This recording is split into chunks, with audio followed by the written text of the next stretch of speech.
Here we are, Real Recovery Talk. I am your host, Tom Conrad. In today's episode, we've got Benjamin B. What's happening, everyone? And we also have a gentleman by the name of, do you go by Matt or Matthew? Either one. Matt. Works for me. Matt is the founder of FROPRO. That's right. How do you describe FROPRO? Delicious peanut butter snack that is revolutionizing the snack bar game. So it is organic peanut butter, plant-based protein, gluten-free oats, honey, and cinnamon. And then we have about 13 to 14 flavors or SKUs. But we do carry locally in the local Whole Foods, just for the plug right off the rip. We carry the top 9 flavors there. So you can go online. You can go to FROPRO.com.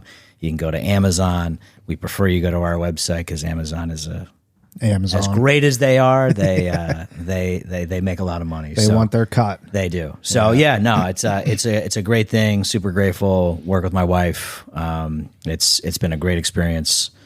We get to do a lot with FROPRO. It's more than, first it was just a snack. Now it's like our whole thing is like we're more than just a snack. We do a lot of community stuff. We have a gym kind of attached to our business where, we do some community workouts, charity events, things like that. What you see on Instagram, had a buddy that was like, hey, I want some accountability.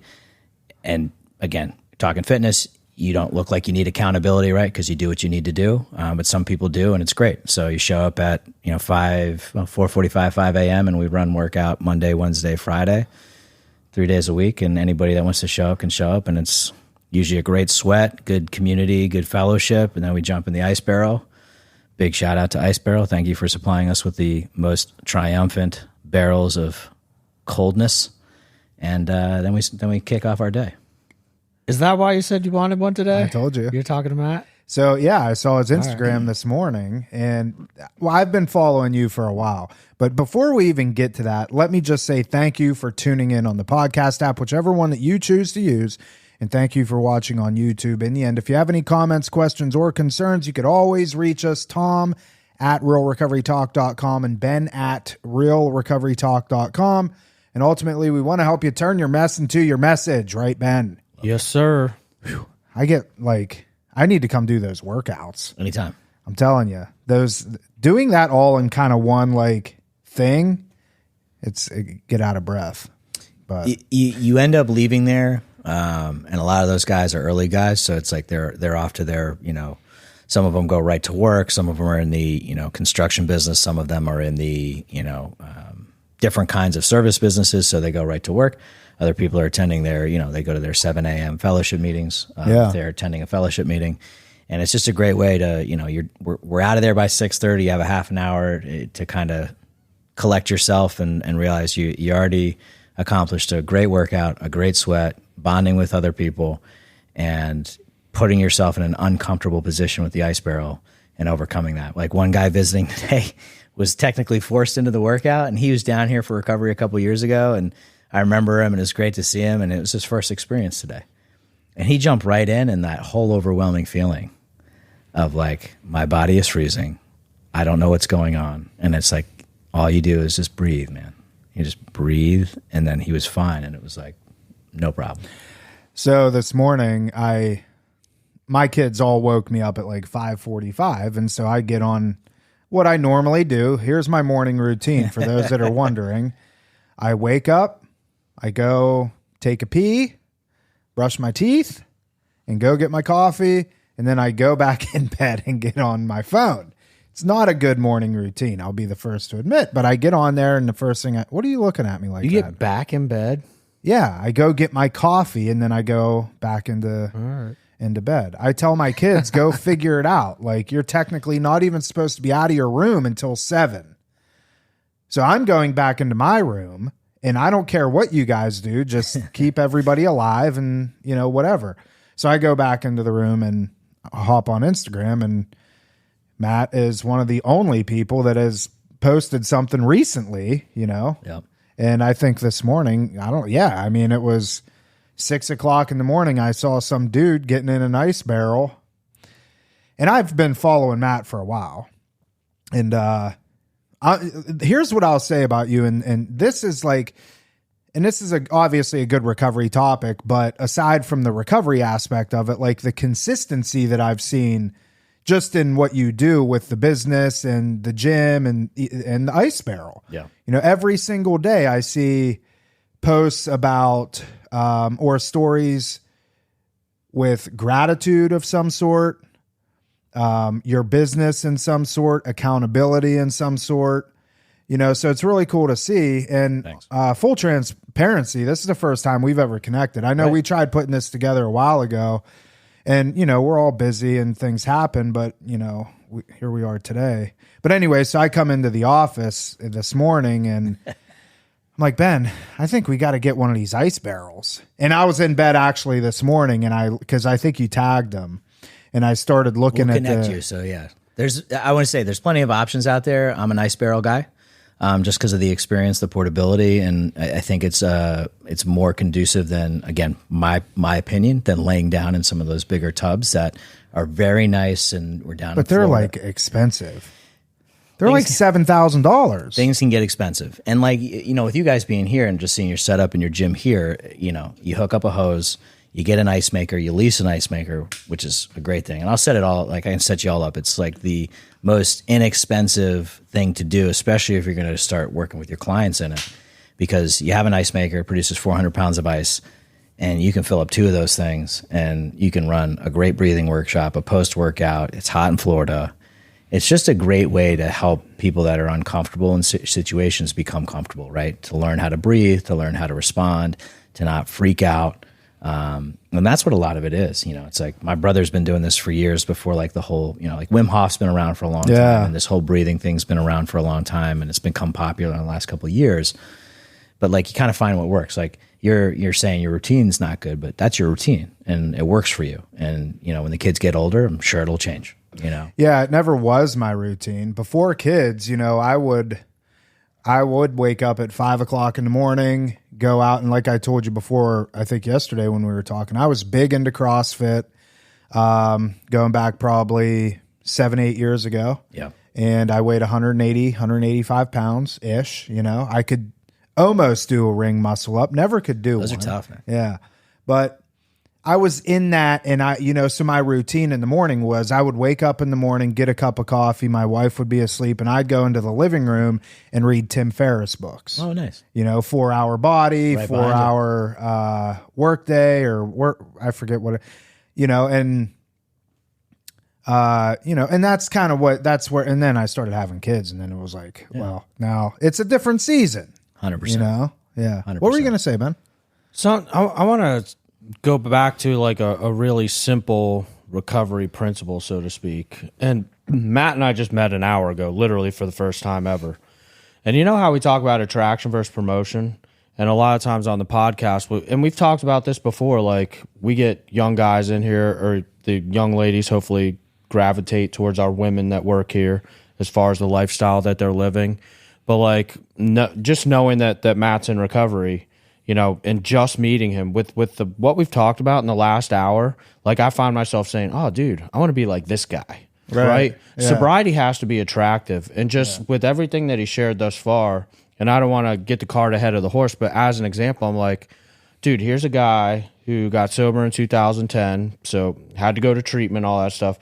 And somehow, at this point in his life, he's married, he's got FROPRO, and selling bars and Whole Foods, and you know, has a personal training gym, like the lifestyle, you know. And a lot of times, to be honest with you, like one thing I'll point out is like people's tattoos, for instance.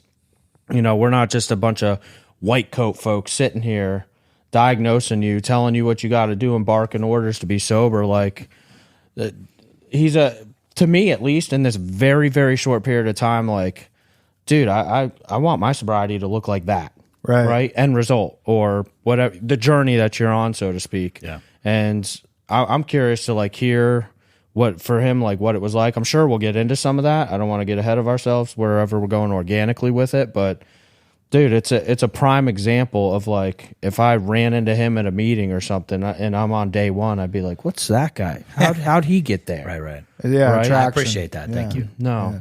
Well, let's get into it a little bit, Matt. Tell us a little bit about yourself and, you know, growing up and stuff like that. I know you said you're from New York. Give us a little bit of your history, your addiction and stuff like that. Yeah, grew up in New York, right outside the city. I'm the youngest of three. I was a surprise. Two older brothers, 11 and 14 years older. Superstars, really smart, went to great schools. I was a little late in terms of coming around, so it was kind of like a single child, but not, because, you know, my brothers were in college and whatnot. Great parents. You know, we all hear the stories, right? That, you know, you go to a fellowship meeting and you hear some really tragic situations. I had a really great life. My parents, you know, provided for me. You know, we lived in a nice town. Everybody had, you know, certain means. You know, we weren't like at the top, you know, but like we lived a great life. You know, went to a great school, had great friends. You know, played sports, cul-de-sacs, basements. You know, learned how to drink there. You know, and I was a power drinker. I loved alcohol, and I always share. Like, I love the aspect of the manipulation and trying to like convince you I wasn't drinking. Like, I didn't go to your house as like a young kid and like take your parents' booze and be like, nah, man, it wasn't me. Like, I was always that guy that was like, oh, you know, Matt's such a polite young man and blah, blah, blah. And like, I tried to fool the parents, you know, and I learned early on that I was fooling them. And I, you know, again, they say you're fooling yourself, but like, I just kind of, and I wasn't raised that way. Right. So initially hiding the booze, hiding the things I was doing, just acting out, doing stuff. And like, it was a big comparison thing. I grew up in a small town. Like, my graduating class was 70 people, public school, right? But everybody tried to one up, and it was like a one-upsmanship, right? So like, if someone brought something to the party, the next time I would be like, all right, I'm going to try and get a little bit more, or I'm going to try and bring this. And like, we all had that, you know, we had that one friend who looked like he was 30 when he was 15, and this Italian dude, and he can go get cigarettes, you get beer, he can get whatever he wanted just because he looked like an older man. So it was one of those things. So it just kind of graduated, and it just progressively got more intense. And there's a lot of people, like I was talking, like my, you know, say my sponsor, I would say that on the show. Oh yeah. So I crazy enough, I grew up with my sponsor. And when I was going through it at like year 9 and some things were changing for me, just like if like the circle of people I was with, I was spending a lot of time talking to him, and he's back in New York, and just kind of naturally gravitated. Like, I was like, I don't know if this is weird, but like, we've known each other since like preschool, and like talking to you, and he's like hard-nosed AA New York guy. And he ended up being my sponsor. And it was interesting because he's known me for so long. So there's like subtle clues that I might not have realized I was doing, that he was like, dude, I got to call you out on your shit here. And it was really helpful for me. But, you know, he was in town, he was in town for like 48 hours, and we grabbed lunch. He's like, isn't it amazing how many people came from our town that are either dead or in recovery? And I was like, it is pretty crazy. You know, it's really like sad, weird, different, that so many people either got sober and are normal or are dead from our town within a 15-year period. And we went through each graduating class, and it was just kind of funny to look. Funny is not the right word, but it was interesting to just take a look at. Enlightening. Yeah, and it's like, wow, how many people? And then it's like, you know, last night I talked to a buddy. I saw one of my fraternity brothers died, and in my mind, he was like the pinnacle of health. Looked like you, rode motorcycles, even when we were all partying. And I knew he had like a bike accident, and then you know, you see things through social media, people you don't talk to all the time. And what was crazy is he died. And I'm 41 years old. I'm like, oh, what happened? Motorcycle accident? And I call my buddy. He goes, dude, you get that motorcycle accident, wasn't allowed to work out, wasn't allowed to ride bikes, and then just sank into a drunken oblivion, and cirrhosis of the liver killed him at 41. God. And I was like, I got like, and my wife, like, she's like, are you all right? And I was like, normally this stuff, when you've been around a long time, I don't want to say it doesn't phase you, but you're kind of like, my response is always, was he doing the deal? Right. And if he wasn't, it's okay. And like, not knowing, it just was one of those weird things where it like hit me. I was like, oh man, like should I have reached out? Like, I hadn't talked to him, like, you know, happy birthdays throughout like Facebooks and like, hey, hope all is well type of deals. And he's no longer. And I think that's an interesting thing. Like you talk about building a life. And I have a specific instance, one of my first sponsors, super busy guy, worked a full job, 4 kids, just great dude. I remember he took me to a men's meeting, and before we stopped off and we grabbed coffee, and I saw all these guys. It was like a half hour before the meeting. saw these guys and they're just like drinking coffee or whatever. And like, I'm like, man, I was like, why don't we do that? And he basically was like, dude, do you want to get sober or do you want to hug? I was like, yeah, I joke around. I'm like, yeah, kind of like both, man. Like, I want both of those things. He goes, listen, he goes, my service here is picking you up. I drive way out of my way to pick you up because that's what someone did for me. I'm bringing you to a meeting. And I'll never forget this. He goes, do you want that? You go build it. Never forgot it. Huh. And I was like, at the time, I was like, okay, you know, and it was one of those things where that was, you know, first two years of sobriety was that, you know, I didn't have a license. I was looking at 1 to 3 years in jail. So take from where I came from in New York and the drinking and the drugging, and it progressively got worse and worse and worse. And I'm a teacher, I'm a coach, I got degrees, I do all these like really cool things that if I did those things, and I did those things because I truly enjoyed it, but like when you kind of unpack that, when you get into the program, it's like you were doing those things to justify your behavior. Even though you enjoyed it, you wanted to be a teacher, you got your master's, you did all this stuff, and it's great. You did it because if you were busy and you were making money, I was like, you can't tell me what to do. But then when I got in trouble, I was like, hey, can you help me with the lawyer fee? Or like, you know, I had to ask someone for help, and I hated asking people for help. I want to ask a really basic question that I don't think we've ever dove into detail with somebody having an experience, so to speak. But you just mentioned you didn't have a license. Yeah. For how long? I wasn't supposed to have a license for 5 to 10 years. Okay. Yeah, and I got it back, I think, year 4. This is awesome. Can you give us a little bit of your experience? Because we get this all the time. Yeah. And generally speaking, our clients or the loved ones call us and they want to know like how to go about this and navigate this. Generally speaking, it's not as bad as not having it for multiple years. Pre-Uber, too. This is pre-Uber. Yeah, exactly. It's Thank you for bringing that up. Yeah.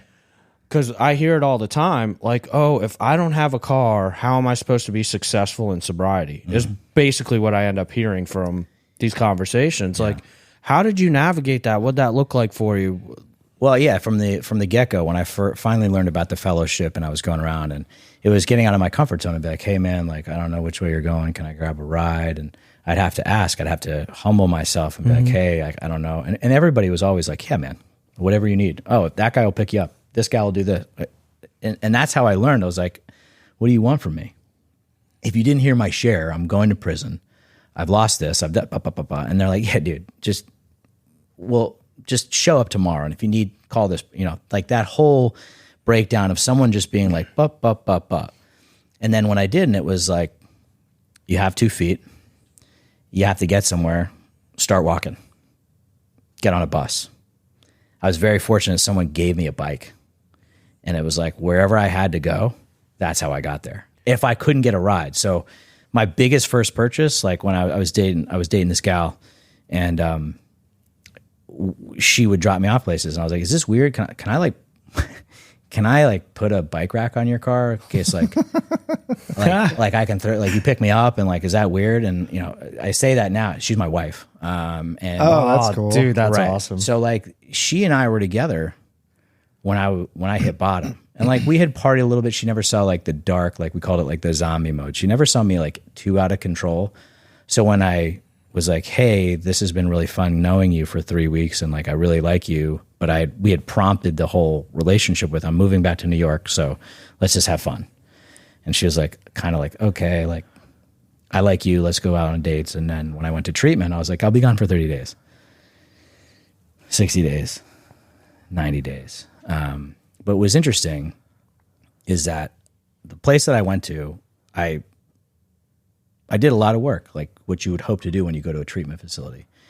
And one of the therapists was like, this is a girl that seems to really care for you. And he like gave me this thing. And she's like, see if she fills this out. And it was like a relationship thing. She filled it out and sent it back. And he goes, that's a pretty big step. And he goes, see if she'll do this. She did it. And I was telling this girl, like, run the other way. Like, you're beautiful. You're 22. You're very smart. You're just great. Mm-hmm. You're a great person. And like her family was like, yeah, it seems like a nice guy, but like might be going to prison. Like, what are you doing?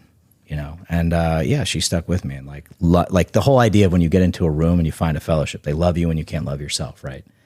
And there's still times to this day where I feel worthless, or I feel like not worthy of what's going on.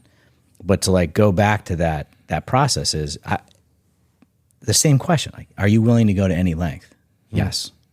I was willing to go to any length because I finally had hit a bottom, and it wasn't like it was emotional, physical, financial, spiritual, all the ulls had been checked off, and there was nowhere for me to go, and nowhere, like it was either get sober or like the other side of things, like coming, like anytime I drive up here and I'm close to Gun Club, I get a little uncomfortable because it was like when I got picked up from there and going home, it was like, I'm going to kill myself because I don't want to face anything, and I'm an embarrassment to my family. I have nothing to live for. I'm not going to get hired. I'm not going to be able to teach. I'm not going to be able to coach.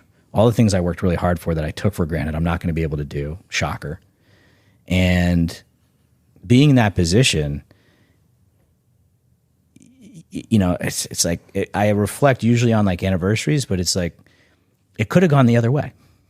Right. And I'm sure you guys deal with clients where it's like they're hopeless. And it's like we're talking about the woman that like could barely walk. That's like completely different. But you get so hopeless into a point where you're just like, man, I don't want to live anymore because the thing I enjoy most doing, I can't do.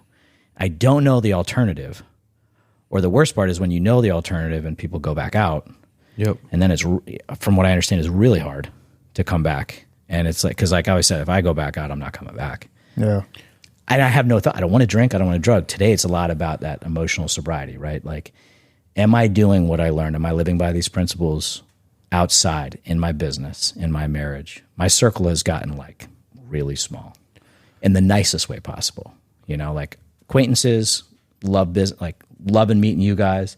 But like the guys that I can call on, very small. Yeah. In the best way possible. Yeah. Because we all know people in sobriety that talk a big game.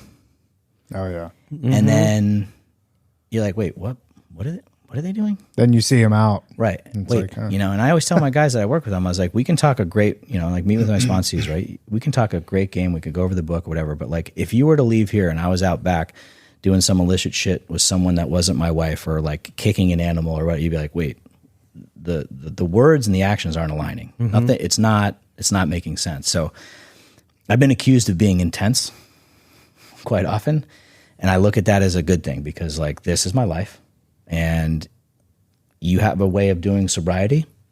It works for you. Great. If it doesn't align with how I operate, like we're good. We're just probably not going to hang out. Right. There was so much right there. Yeah, I have a couple questions. Yeah, I have a too. couple questions. We can like break some of this down. They were often refer to it as a gift of desperation, and 100%. you kind of in a way, I'm paraphrasing, said like you had no choice or you know what's going to happen, like if you're at that point. But to the addict alcoholic out there or the loved ones, if your mom and dad or whatever the case is, like there can't be three options. And we talk about this all the time. You can either die an alcoholic junkie death or accept spiritual help or this way of life or whatever you want to call it. New design for living. Or there's third option, mom's getting you an Uber today. As long as that third option's there, I'm not going for the other two, right? So one thing I'll say to that is when I had made that phone call to family, we all have. Yeah. And eventually, family, you would hope, has enough. And again, I have different thoughts than some people on this. And like, you know, when your kid calls you, it's like, I just know my experience that when my mom said, I love you, call your brothers from here on out, and hung up the phone, that was, oh man, I'm going to kill myself because my mom, I was like, oh, my mom doesn't even love me. She loved me. She was just done. I just sat here with a couple the other day, and Tom asked me to tell the Ben mom is similar. and this young man, and literally different details, but basically the same thing. My mom said she accepted the fact that I was already dead. Yeah.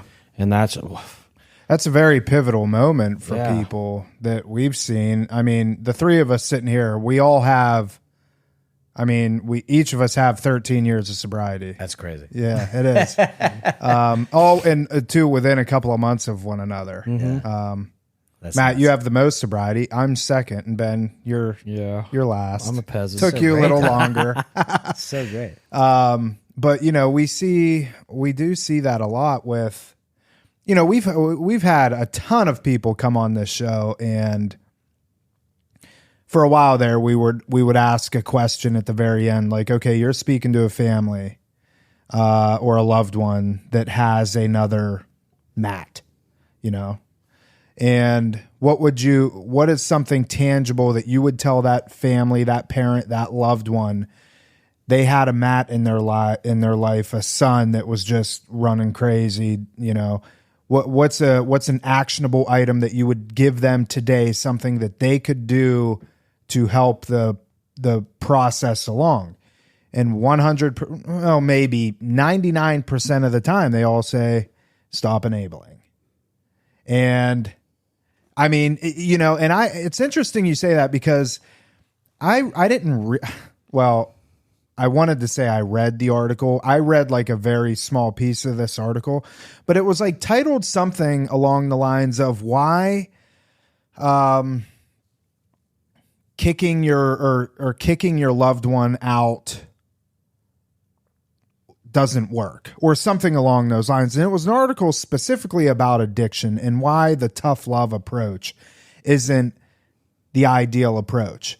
And written by someone that was California sober. Yeah, you know, and I looked at it and I'm like, no, I mean, because listen, we did a whole episode on California sober and Demi Lovato and that whole, yeah. But again, it goes back to my point. If that's your version of sober and that works for you, fantastic. But don't pretend like it works as well as tough love, because, you know, we've interviewed at this point hundreds of people just on the podcast. Right. That doesn't even account for the amount of people that we've worked with in the families over the course of 10, 11 years. It's been thousands up to this point. Sure. And the common denominator mostly is, you know, they people like us three, we didn't have a reason to stop quitting. It wasn't until your mom says, call your brother. Ben's mom says, I'm done. You know, I'll love you. And like, I think Ben's mom said to him, I've accepted that you're already dead. So whenever I get to spend any time with you, I'm spending the time with you, assuming that that's the last day I'm going to get to spend with you. I mean, I get goosebumps saying it. You know, my dad was the same thing. He said, Tom, I don't give a shit what you do, but you ain't staying here. Yeah. Let me and say I was this. on a flight to Florida, and that was it. A moment ago, you made a comment, Matt, about people refer to you as intense. What I hear is that you're a guy that's not afraid to tell people the truth. Yeah. And you just mentioned this on the last episode where we like to talk about I'd rather step on your toes than step on your grave. Yeah. I get nervous telling parents what they need to hear about their kid or whatever the case is. Like, when somebody comes to us, the fact of the matter is, and I talked about this with our group yesterday, whether you're the family or you're the addict alcoholic, you've tied yourselves to us as a treatment program or whatever in 12 steps, however, sure, to take your inventory. Mm-hmm. Like, we're here to take your inventory honestly for you because you're really bad at it. Yeah. You can't see the truth of your situation. And sometimes I get nervous telling people the truth, but I know that it could save somebody's life at the same time. Yeah, and I think that, again, listen, everybody has their approach, and if it works for some and the enabling, eventually I think the thought process is if I love them, you know, I love them to death, right? I'm going to keep loving them and hopefully they don't die. I just look at it differently, right? So if someone were to say, like, what do you tell the parent? What do you tell someone? I would just say, listen, just like it was told to me, we're going to love you from over here. We love you. We love you very much. You as a person. It's just like if you look at a 4-step, like, you're a good person. But a lot of the things on the inventory that need work and need attention, you're not looking at. And those are just things that are, you know, they don't define you, but these are your actions. And like, I'm not signing up to be around those actions anymore. You know, even like friend, you know, it's like I had a buddy, right, that he was sober a long time. He definitely relapsed prior, didn't tell anybody, he lied about it. You could see, you could feel it. And when he came back and he finally got honest to everybody, we're like, oh, you know, great. Like, finally honest about it. And like, you know, he would talk about, oh, dude, the weed that I smoked, or like, dude, I did this night. And I said, listen, man, I said, I'm down to hang out with you. But like, I don't need to hear how great the experience of getting fucked up was. And I won't tell you how great the big book is and how it's changed my life. So like, we can still hang. But if you're going to tell me and justify and rationalize, like, I don't, dude, if you want to drink and drug, God bless. Just don't tell me about it. Like, I won't tell you about recovery stuff because it's not something that makes me want to go drink and drug. I just don't want to spend my time doing it. Yeah, it's not. I want to talk about things that bring success. That, I want to talk about a message. I want to talk about, triumph. I want to talk about things that bring goodness to my life, and not in a selfish way, right? Like, I don't want to talk about like the same shit over and over again, because I did it for how many years, right? I did it for, let's just say I started at like really at 12, 13 for 16 years, and the last 7 were just fucking miserable. And everyone's life who I entered into, I ruined in some way, shape, or form by either being emotionally unavailable, abusive in terms of just like just emotional warfare. Never like raise my hand to anybody, but like just like withdrawing, like putting myself out there, and then you're gonna get too close, and just like completely cutting people off. No one deserves that. And it's like, and it kind of goes into my sobriety now, where I go to the meetings that I go to for like, I love this meeting, and some things changed. Not the meeting, but within me. I had to go somewhere else. I have to go listen to the gnarly old dudes that tell you like it was like 40 years ago, and like really, really lean into you. Like if I were to call let's just say if I were to call my sponsor, and I would, talk about something, he'd be like, hey, did you do the things that you need to do? And if I did them all, we can have the conversation. If I didn't, and this is rare, like my morning routine, same thing. I wake up, drink water, go downstairs, prepare my morning like vitamin drink, pray, breathing, praying, journaling, drink that, and then I'm out the door. If I don't do all those things to prep myself, calling my sponsor or calling someone in my accountability like circle, like, did you do all that yet? If you're still going through it, why don't you do that and call me back? It's usually less, and I don't like doing it now because if I get called out, I get more pissed off because I'm like, right? I know I didn't do the protocol. I got it, yeah, but like, and that's the way I kind of operate, right? Yeah. It's a recipe. It's a recipe for success, and I didn't believe it when I got here. Like, I remember when I got sober, it was May 17th. So anniversary week was 2 weeks after the fact I got sober. I remember I watched a guy pick up 10 years. And his kid presented him. And I was like, fuck this guy. Fuck his kid. I was like, no fucking way this guy's been sober 10 years. What an asshole. I love it. But I wanted it. So anniversary Yeah, he was picking up a medallion. Yeah. It was at the Pines Club. Okay. In West Boca. And I was like, 10 years without drinking or drugging. I said, that's bullshit. That's a lie. He's lying. And I know, deep down, I know he's not lying. I'm just so in a place where it's like, that's never going to be possible for me. I had a situation like that at the Triangle Club up here. Great club. And it was a 7 a.m. meeting, and I was living in House of Principles, the sober living, and this lady, I would ride my bike to the 7 a.m. meeting every morning. And I remember this lady was picking up a 7-year medallion. And I don't know why this sticks out in my head, but in that moment, I thought to myself, holy cow, 7 years of continuous sobriety. Won't that be nice when I can say 7 years? And then it's nights, like, weekends, and holidays. Yeah. And now snap a finger, here we are, And it's, it's crazy. I've been able to do a lot of really cool things. I got to officiate a couple weddings being a sober man. So did I, dude. And I officiated my buddy's wedding at the Pelican Club. And it was a real honor to officiate this guy. And there was a lot of speeches. And he married, they're just the nicest people. And it's hard to believe that guy was a drug addict, alcoholic. And one of the stories about just listening to one of the guys, he goes, I watched you ride your bike.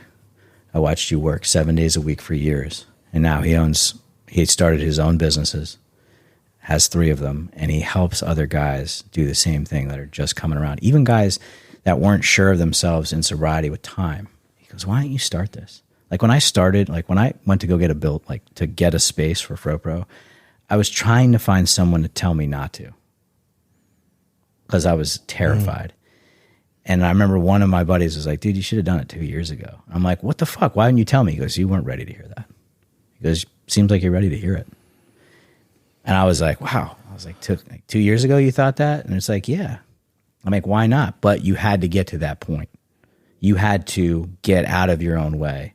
You had to get through the fear. You had to work through whatever you had to work through to be like, I deserve this. And I talk about this a lot, that like they call it imposter syndrome, right? Like there's days where I wake up, I'm like, man, I don't deserve this. Like I know I put a lot of effort and I know I fucking drive hard and I'm intense and like I do things like, you know, it's like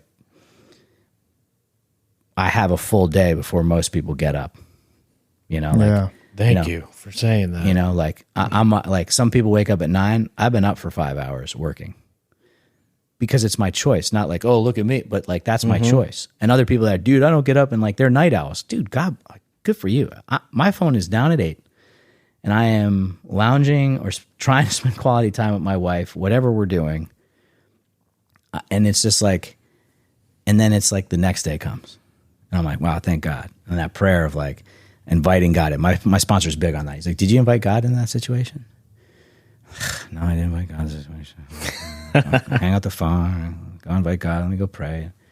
But those are the things that work, right? And it sounds so silly. And when you tell somebody that's like new in recovery and the things that you hear, like when I heard like one guy, turn your tragedy into a triumph, Mr. Williams. I'm like, that's the fucking dumbest thing ever. Don't ever say that to me again. He was right. Yeah. Turn your mess into a message. Right. That's fucking stupid. It's hard. Yeah. Yeah, you're right. It's hard to tell people that are young in sobriety that stuff because it's, you know, and even for me, when I went into the meetings and saw like the one-liners on the live and let go and let God, one day at a time. And I'm like, oh my God, like this is a little much. Here's the thing. I love that you're being so open and honest about all the stupid one-liners and whatnot. Sure. Because the reality of the situation is, and this is a perfect follow-up to the episode we just did with Stevie Buckets. Yeah. We were talking about, like, building your character, building your life. And a lot of times, I like referencing men because I think we have a big influence on young men that are coming into early recovery. But they see where we're at today, and they're like, oh, I want to be doing just what you're doing. But what they don't see is the journey is what we were talking about. Iceberg. And the thing is all that stuff that I thought was stupid, that sounds like you thought was stupid, Tom thought was stupid. The difference is we did that stupid stuff, and that's how we got to where we're at today. Yeah, was you want what I have, do what I did. Mm-hmm. I hated that. Ben brought this up a couple days ago, and it's kind of off topic, but I've had quite a lot of people over the last probably 6 months ask me to help them start a podcast. And I'm like, you know, I would love to. I would love to help somebody start a podcast and get it to where, you know, ours is today. But it's what like, do you tell them? Because I'll give you my answer. What's your answer? You ever heard of Amazon? Yeah. Great. Go on Amazon, type in road, type in shore. Yeah. Get a computer. Yeah. Heard of GarageBand? Okay. Yeah. There you go. Yeah. This is a more upscale. Right. I did the same thing. I asked my buddy. I went on his podcast. I spoke on podcasts. I was like, is this easy? It's not easy. It takes time. And I realized that, you know, like I don't do as many shows, and like you guys have been doing this for years. I've been doing it 4. You know, I have like maybe 172 episodes. I can't even imagine how many you guys have. 320 now, right? I think. Yeah. But it's like, you know, I tried to, you know, it's like anything else. You have to ask for help, right? So it's like I don't know how to mix things. I'm not a technical guy, but I was like, hey, does anybody know? Oh, yeah, send it to this guy who mixes it, and then I put it all together. Oh, is someone good with graphics? You know, it's like you find the people that are good at it, and if they charge something, you pay them, and it becomes like a labor of love. Like I don't make anything off it, but it's interesting because I get to sit down with awesome people and find out why they're awesome. Yeah. Mm-hmm. Yeah, it's the same sort of thing. And just so you know, and I don't know how much you follow podcasts like statistics and stuff, but you're far ahead of what, you know, most people want to start a podcast and then they'll put out 8 to 12 episodes and then goes away. Done. They call it pod fade. You know what that is? Oh, it's called pod fade? Mm-hmm. I was going to say, it's called work. Oh, yeah. It takes right. effort. Mm-hmm. And that's like the same thing. Like I'm sure it's like, oh, dude, I want to start a treatment center. Oh, you do? Yeah, right. Oh, yeah? Like, I used to make something like that, like little peanut butter balls. Like, oh, what happened? Like, oh, man, it was a lot of work. I was like, no fucking shit. Yeah, yeah. You don't say. That was hard, huh? Mm-hmm. You had to, like, do it all the time. at hours that you didn't want to, and sacrifice time and energy. throw out batches and probably how much, I mean, just because I'm curious now, how much money do you think you spent before you finally got something that you thought was like, okay, somewhat edible? I mean, a lot. I like the way you asked that. It's just going to sound terrible to say, but like, my wife will call me a one-take wonder. Oh, so that's good. So when I made something, it was just shit that was in my pantry, like the initial, like, the easy bake oven, and I just put it in a pan, and I put it in the fridge, and I just like cut pieces, and I would eat it. And I would put it in a plastic bag. That's how it started, and it tasted good until. And I was making it for myself and sharing it with like clients and biking around in neighborhoods, and a couple families knew my situation and like, Mr. Williams, you're a good guy. Like, why don't you, like, I'll pay you to tutor and train my kid after school. It'd be good to spend time with you, and have 2 hours with somebody that's like cares about them. I'm like, great. It wasn't until someone said, hey, you can do this better by doing this. Okay, what do you mean? Well, plant-based protein's better. More people can digest that versus like a whey-based or a casein-based. I was like, I don't know what you're saying, but okay. So go get plant-based. Just give me the direction. Go get plant-based protein. Okay. So I switched that up, brought it to her. This is great. Can you make me 100? I'll figure it out, but I've never done that. Make her 100. Can you wrap those 100? Sure. Glad press and seal. Brought it to her. I was like, she was like, I own a juice bar. I'm going to sell these for you. How much did it cost to make? I have no idea. And she's like, well, here's the deal. Based on what I'm seeing, I'm going to sell them for this. I'll let you know when they sell it, and then I'll pay you. I was like, okay. 3 days later, she's like, I sold out 100. It's a juice bar before juice bars were big, down here at least. And then it was just like the next thing. So it's like listening to people that have experience.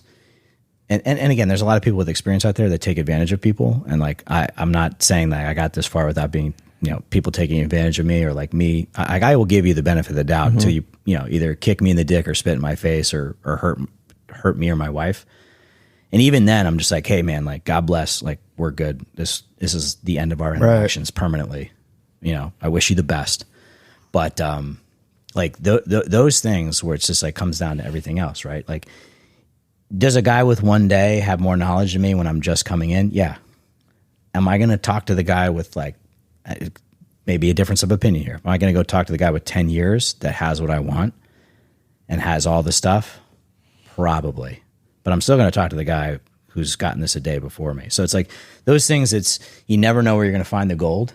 And it's like, why not talk to everybody? Why not converse with everybody and figure out who your people are and who your community is and who your fellowship is?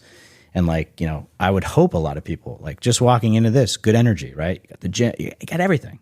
You fed me. Like, I'm yours forever. Like, in case you didn't know, you guys fed me when I walked in here. It's a big deal to me. I love being fed. Yeah. And those are the things where it's like, I will go to the ends of the earth for people to do whatever, whenever, to a fault, where my wife gets mad at me sometimes. But I'm like, this is how it works. This is how I operated before I started drinking and drugging. I lost my way, and now I just do it because I know it's good.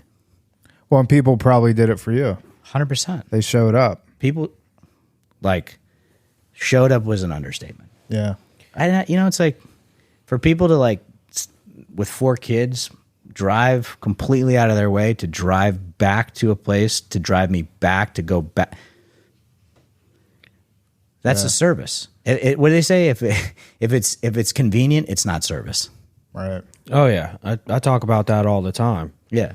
Like, I don't want to go meet up with my sponsees. Point blank. Period. Yeah. I don't want to do it when that time rolls around, and I'm like, dude, I could be doing X, Y, Z, or hanging out with the wife and the kids. But the reality of the situation is, if it's convenient for me, it's probably not service. Yeah. Even the podcast, for like, there's days where Ben and I are just like, oh.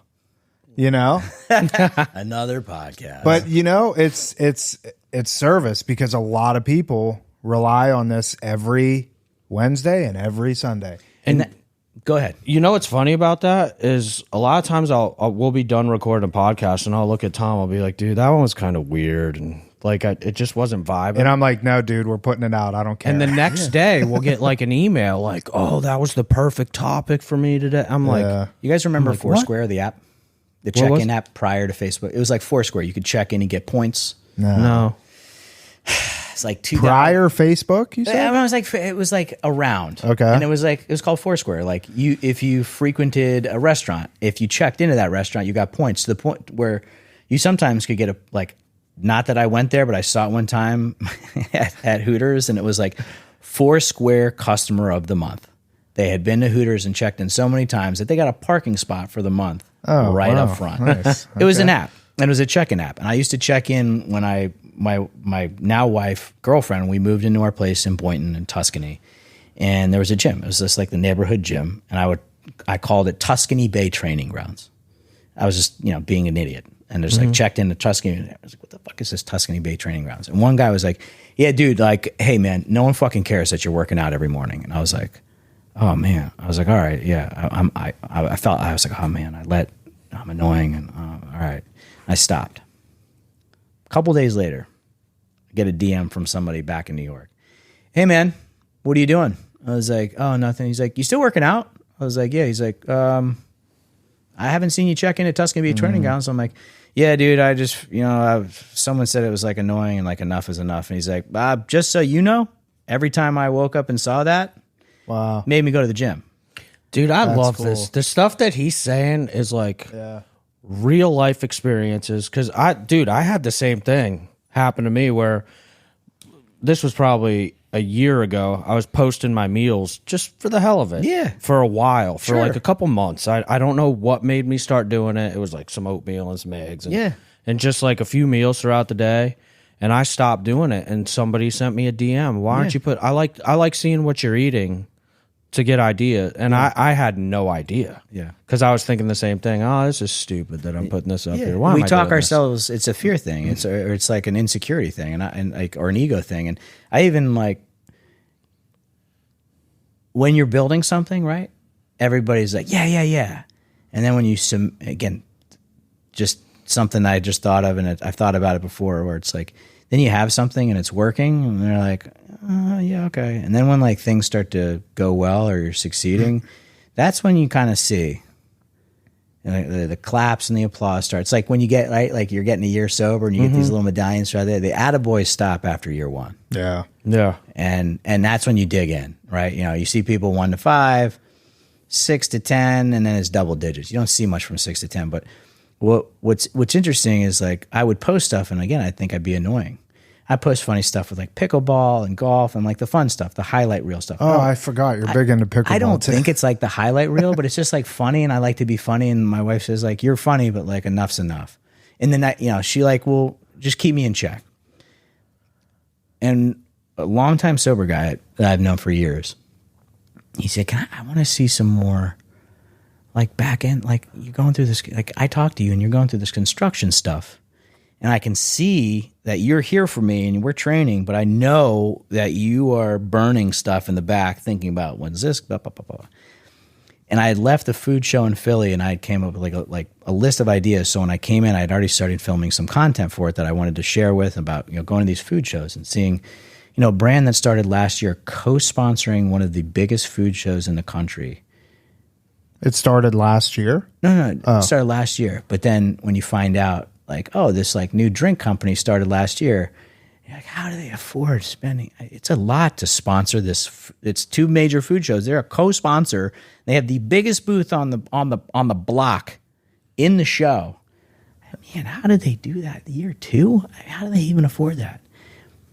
And then you learn where they came from, and they're working hard, and they're sinking a lot of money in it. But then you realize that one of the people that has helped them, or one of their family members, started one of the most well-known drink companies that's publicly out there for the last 20 years. Mm-hmm. You're like, oh. But like the thought I leave with is like, I've been grinding my dick off for a long time. Sorry, I've been working hard. I don't know why I said that. No, you're good. I've been working my ass out for a long time. And jealousy, I want to do that. Why am I not doing that? Right. What did I do wrong?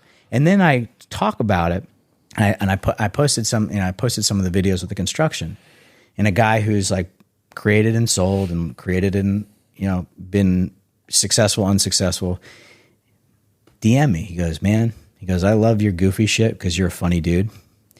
He's like, but as an entrepreneur business owner, he goes, I love to see the day to day. He goes, the fact that your walls are knocked down and you're being honest about shit getting delivered to your warehouse where you can't fit it. He goes, and like the pain of that, he goes, I relate to it and I want to see it. And so does everybody else. He's like, so thank you. And I was like, all right, fair enough. Yeah. Let me ask you this. I'm trying to like conceptualize in my head because I keep thinking back to this journey thing and FROPRO. To me, like when I hear like in Whole Foods, I'm like, dude, that's successful right there. Did you know what direction you were going when that kicked off and it would end? I mean, you were talking about you're putting it in Ziploc bags, snacks for yourself. Yeah. Did you? Because it'd be easy for me to say, I want to do a FROPRO and I want to be successful like that and have a snack bar company. But what I'm not getting to see, was it just because clearly you did the work? We've established that part. But did you know it would end up where it ended up? No, I didn't create FROPRO to be a business. It was created, again, we always share this, like it was created in a time where I was still trying to figure shit out. But like, bless you, it made me feel really good that I was making something that people liked. After the initial meeting of someone was like, hey, you should go do this, I didn't do anything for a year because I was afraid of what people would say. Like, dude, what are you doing, man? You're a teacher, bro. Like, you're a coach. Like, get focused with some of the things I heard. And it was for people that were honestly like, you got your master's, you're double, like you did all this work. Like, what are you doing messing around in the kitchen?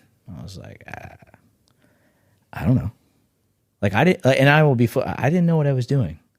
I asked a lot of people for advice. I got a lot of unsolicited advice and people that poked holes in it, which more or less fueled. And deep down, I've shared this, and for a while I didn't. Deep down, I felt that what I was doing was a gift. And I was given something, and I ran with it. And I'm still running with it, and I'll probably be running with it for another 15 to 20 years. Because whether we become a national brand and we're sold in 36 states and it's very cool and like Whole Foods is awesome and there's so many things that go great with that, but there's also a flip side of that where it's just like a lot of managing expectations and stress and anxiety and things that we love to do that, aren't up to us. Like, hey, your bar's doing great. Your numbers are great. We're going to review your bar and we're going to launch you into the Northeast. COVID. Everybody in charge scattered to the winds in 3 years. Start the process over. Hey, your bar is doing great. Your numbers are great. Let's get a review in. We're not going to review your category for another 2 years. Wait another 2 years. It's just the name of the game, right? Like, someone in the business said to me recently, it doesn't matter if you get into, let's say you get into 15,000 doors. It sounds great, right? If you don't sell shit in 15,000 doors, you're not going to be a product for very long. So whatever doors you're in, just sell and share and market the shit out of it as best you can, because no one can debate those numbers. Cool, dude. Oh yeah, you're in 15,000 doors. How many bars do you sell in a week? 1? Cool, you're gone. Oh, you're in 1,500 stores. How many bars do you sell in a week? 30 to 50. Oh, that's interesting. Oh. Well, let's have a conversation. I own this. Oh, great. Cool. Let's have that conversation. So it's like there's so many pluses and minuses to it. And I guess like it's one of those things like anything you do, right? Are you going to do it 100%? Like, are you going to half-ass your bodybuilding show? Probably not. You don't look like you are. Are you going to half-ass showing up for your staff, for your clients? Probably not. That's why you guys have been around a long time. Like you said, like you're a household name in the nicest, most quiet way. Right. I paraphrase that, but that's how I heard you say it. No, I like that. I'm probably going to steal that. So it's like, it's one of those things where comparison will kill you. Expectations will take you out. Yeah. And like being okay, like again, like at the end of every day, old guy, end of every day, if you don't pick up a drink or a drug, you're a fucking success, was a guy that would say that. 40-something years sober Irish guy. I don't know if that was a good accent or not, but at the end of the day, if I've done everything I can, I've put 100% effort. Another one of the key ones that my first sponsor always said, he's like, you're in the effort business, not the results business. So if you can go to sleep every night knowing that you gave 100% effort in everything that you got to do in the day, you won. Yeah. And then if you wake up tomorrow, ask God for the help to do it again and do it again. Chances are you'll win. Chances are. Ben says that all. Ben says, what do you say? We're not in the results business, and the business is showing up. Yeah. And I had a similar conversation with my sponsor with about 3 years sobriety. I forget what the circumstances behind it were, but I remember saying to him, it was a situation, and I felt like I had failed in this situation.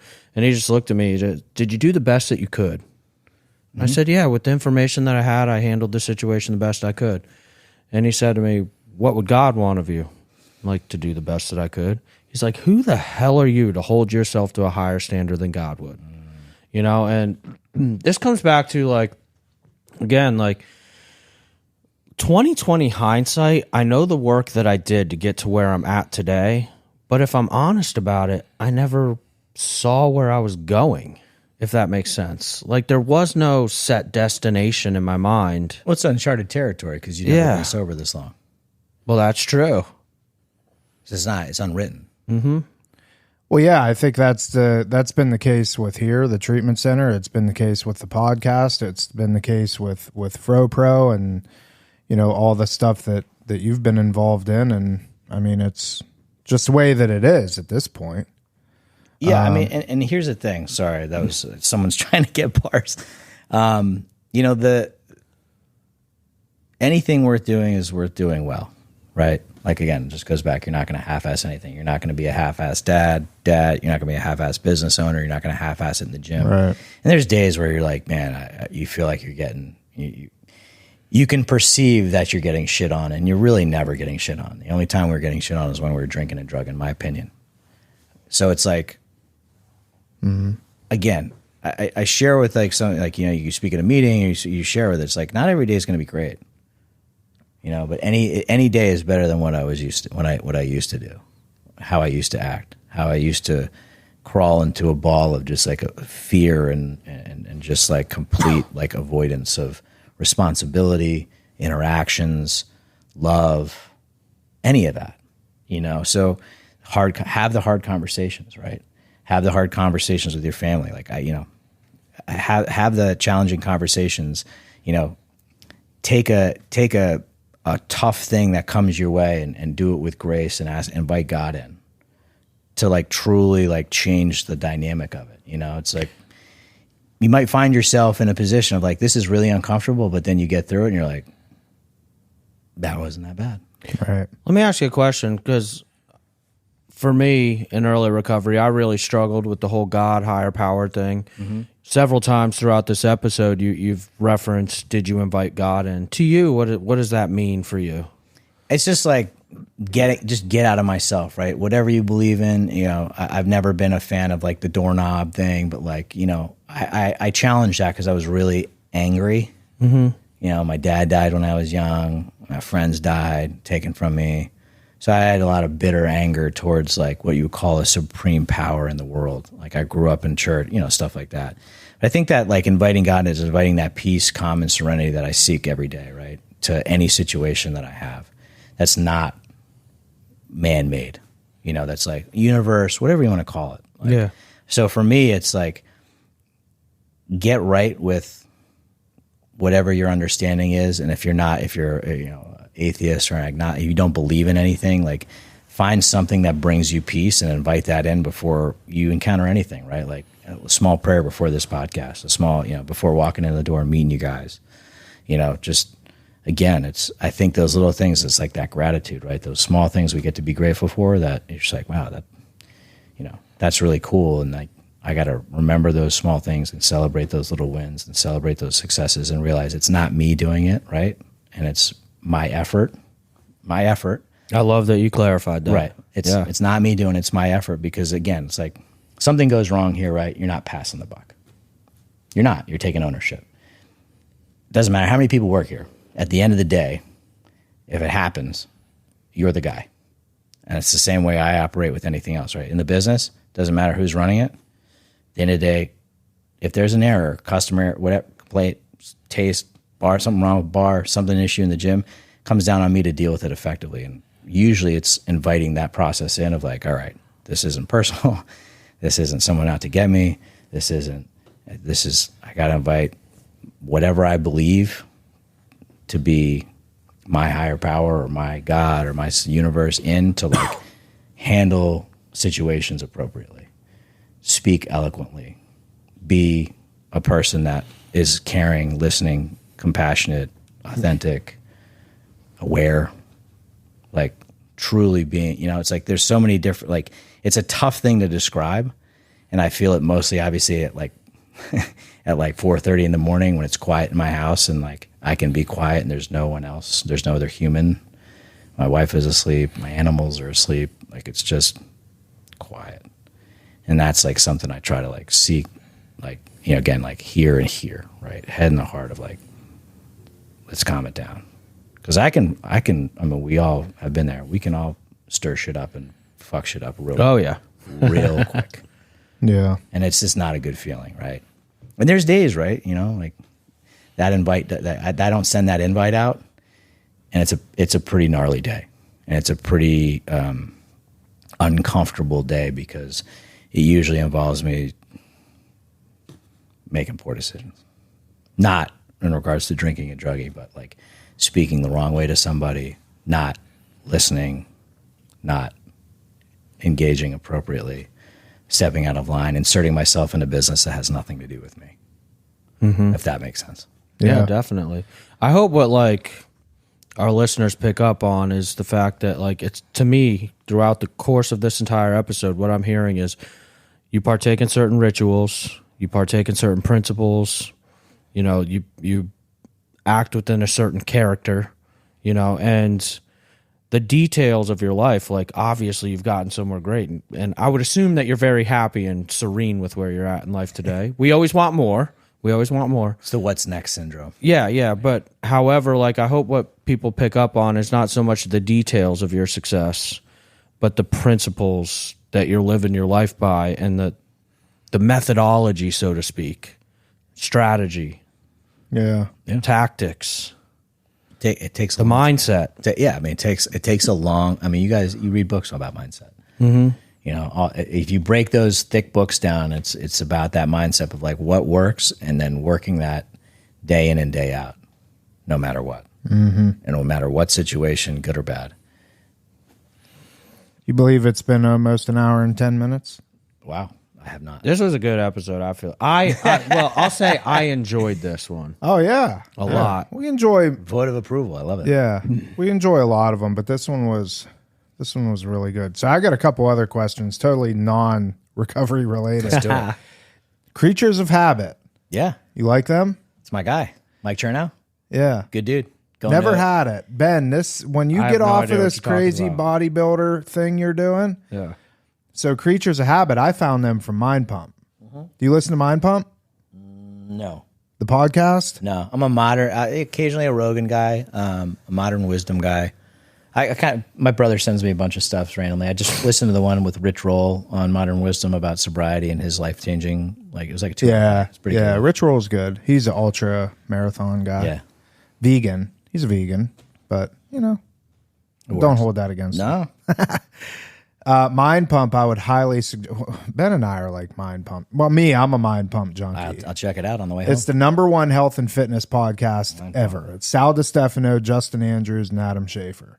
And they are, one of their sponsors is Creatures of Habit. And they talk about it all the time, Creatures of Habit. So I'm sitting here thinking. I'm going to his Go Ruck Friday. It'll be in the city in Brooklyn. Oh, really? Raising money for alcohol, drug, mental health. And is he in recovery, that guy? Mike, yeah. Oh, Mike's dude, been you sober should a get long him time. on. Yeah. Get him on here. Mike's a good dude. Does he live down here? No, he's like, he was a New York City guy, and now he's out of state. I met him through a bunch of other fitness dudes that, he's created a killer brand. Creatures of Habit's delicious. It's like 30 grams of protein, and it's oatmeal. Overnight oat. I don't say it's a different brand, but you put it in a jar with whatever you want in the fridge, and then the next day you eat it. Don't want to confuse it with the different creatures of habit. Right. Meal one is what it's called. Meal one. Meal one. I have to check this out. It's pretty tasty. Yeah, and a bunch of different flavors, right? Yeah. He's got great stuff, man. Good dude. I'll see him. I'll let him know. Dude, yeah, that'd be cool. Because then I want to try and infiltrate our way to get one of the mind pump. But there's no way that would happen. Hey, you put it in the internet. You just put it out there. So. I mean, they get millions of downloads. You'll want they're huge. But anyways, every podcast started somewhere. Yeah, I know, but they're like they're up Tom's there. like in love with these guys. I can see that. You should try and link up with them because they're all into that, you know, and FROPRO could be a good thing. I'm trying to think of who else is their sponsors. Creatures of Habit, Ned. Is it Magic Spoon with Magic Spoons with them. Yeah. Those guys hit it big. Oh, yeah. Big time. Do you like Magic Spoon? I do. I do. Tom? So I like Magic Spoon. I like Lovebird. Never had Lovebird. Lovebird's he's a good dude. Check that out. That's even like more. I mean, it's great. It's not the sugar. Like their cinnamon Lovebird is incredible. But I've tried all the Magic Spoons too. Yeah. Oh, that's cool. Yeah, you should. I like trying everything. Trying to think of who like a Our true listeners alcohol. are probably like, "What's Magic Spoon?" Yeah, like a true alcoholic addict. I like everything. Well, Magic Spoon is a cereal, you know, that's good. It's got like 13, 14 grams of protein per serving. You could legit eat a whole box and Tom not feel has bad. ate a whole box. He comes back the next day. You know how easy it is to eat a whole box of that. We literally have one bowl specifically for an entire box Yeah. of cereal with raspberries and blueberries. Yeah. I mean, it's easy. Not a problem. I mean, it's $10 a box, but I'm like, hey, it's a meal. So it's like $10 per meal, you know? So Pretty it's much. not, That's funny. well, that's cool. No, I had a lot of fun. This was good. And I appreciate y'all having me on. yeah, I think I'm gonna go. We're gonna go downstairs and try these bars. Yeah. Or well, I am. Ben, you I can't have this you gotta bar, wait. dude. You're killing me. You gotta wait. All right. So again, just share one more time about FROPRO, where they can buy them, and then we'll. Easiest is to go to www.fropro.com. We are the peanut butter snack bar, not to be confused with the ice cream in Australia, just so y'all know. You can find us on Instagram at FROPRO Snacks. You can find me on Instagram at MWAR Williams. You can check out my show that's not as big as your show. Let's just do that. Wake Up the Sun. Let's just say it because I'm not where you are, and I hope to one day be where you are. So let's just give you the love that you deserve. You've worked hard at. Thank you. And just reach out. And I always say this, like if anything said today sparks something or you have questions or comments, I throw this out there, whether it's dangerous or not. You can reach me at 914-772-6343. That's my cell phone. Real quick, and because I wanted to talk about this, but we didn't. We skimmed right past it. All right. Do like a quick minute or two on what you do with like the intervention stuff. Oh yeah, so we missed That's this. a whole other episode. I know. Yeah, very and fortunate. we will do another episode for sure. So, Love it. but Well, it'll be a good way to end because it'll be the last Yeah. thing people hear. Yeah, Next Level Recovery Associates work with Amanda Marino and Blake Cohen. I've known Amanda for a long time. I've known Blake more recently, the last couple of years, but two great people that started a great service to help people pretty much leaving a treatment program with basic life skills needs and or coaching to help said loved one with like that next step, which is a lot of, it's tough. You know, treatment centers do the best they can and do a really great job. And there's some times where people leave and it's a challenge to people when they lose that accountability, right? Or they don't have a fellowship or community of things we talked about. So grateful to work with them and coach with some people. We just went down on that camera. That's We still got fine. That camera. This camera's fine. And it's been a real fun journey. The interventions, sober companionship, day-to-day coaching, fitness wise, health wise, life and business wise. So it's been pretty awesome. So That's awesome. Been great to be linked up with them for a while. Yeah, we're gonna have them on too. Got it. It's been one of those things. I've talked to Blake probably half dozen times about having him come on, and then kind of the same situation with us, you know. Yeah, we're gonna do it, and then 2 months go by. yeah, Yeah, you know, I know it. but no, that's cool. So awesome, man. Well, I appreciate you coming on, Thank you for having me. definitely a good message. Go buy some FROPRO Yep. snack bars, not to be mistaken for the Australian ice cream or European or Yeah, Australian. Australian ice cream. Yeah, so that's it. Thank you for tuning in on this episode of Real Recovery Talk. In the end, if you have any comments, questions, or concerns, you could always reach us, Tom at realrecoverytalk.com and Ben at realrecoverytalk.com. And ultimately, we want to help you turn your mess into your message. That is it. We will see y'all later.